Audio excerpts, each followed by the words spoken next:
ক্রিকেটে পাকিস্তানের দুরবস্থা চলছেই। দলটা পূরণ করতে পারছে না ওদের প্রত্যাশার সবটুকু। ফলাফল ওয়েস্ট ইন্ডিজের বিপক্ষে সবশেষ 92 রানে অল আউট। কোনো একটা সময় যেখানে বাবর রিজওয়ানের জুটিতে ভরসা খুঁজে নিত পাকিস্তান, দেশটার সমর্থকরা গলায় আওয়াজ তুলত বাবর আজমের সেঞ্চুরিতে, সেই বাবর এখন সেঞ্চুরি ভুলে দলের বোঝা। পরিস্থিতি যখন তখন আসন্ন এশিয়া কাপের আগেই এই দলটাকে নিয়েই খুব বেশি চিন্তিত দেশটার সাবেক ব্যাটার বাসিত আলী। ভারতীয় দলের বর্তমান চেহারা দেখে তিনি বলছেন, টিম ইন্ডিয়া যেন এশিয়া কাপে পাকিস্তানের বিপক্ষে ম্যাচটা বর্জনই করে নেয়।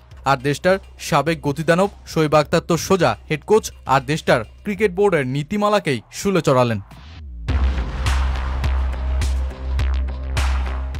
পাকিস্তান ক্রিকেট বোর্ডের ম্যানেজমেন্ট স্টেবল নয়। সরকার পরিবর্তনের সাথে সাথে বোর্ডের রদবদল, কোচিং স্টাফে অত্যাধিক মাত্রায় অদলবদল সবকিছুই যেন পাকিস্তান ক্রিকেটের এ অবস্থায় আসার জন্য দায়ী।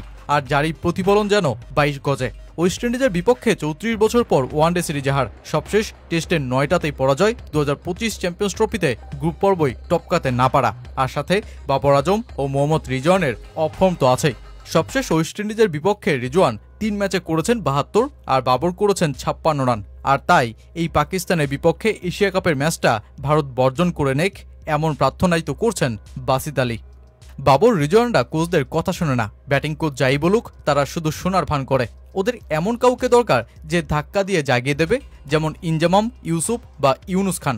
আর তারা জানে এখন এমন কেউ নেই, কারণ আগে থেকে তারা কাউকে সেই সুযোগ দেয়নি। আমি দোয়া করি এশিয়া কাপে ভারত যেন আমাদের বিপক্ষে খেলতে অস্বীকৃতি জানায়, ঠিক যেভাবে ওয়ার্ল্ড চ্যাম্পিয়নশিপ অফ লিজেন্ডসে করে দেখিয়েছে। তারা এত মার দেবে যে তা ভাবাও যায় না। আমরা যদি আফগানিস্তানের বিপক্ষে হারি, এই দেশে কেউ তা অতটা পাত্তা দেবে না, কিন্তু ভারতের বিপক্ষে হারলে সবাই পাগল হয়ে উঠবে। পাকিস্তানের প্রাক্তন পেসার শোয়েব আখতার অবশ্য খেলোয়াড়দের উপর দায়টা চাপাতে চান না খুব বেশি। তিনি আসলে দোষলেন সিস্টেমটাকেই, সঠিক দল বাছাই না করতে পারা, যোগ্য কোচের অধীনে দলের ভার তুলে না দেয়া, আর সঠিক নীতিতে দলকে অগ্রসরের পথ না দেখানো।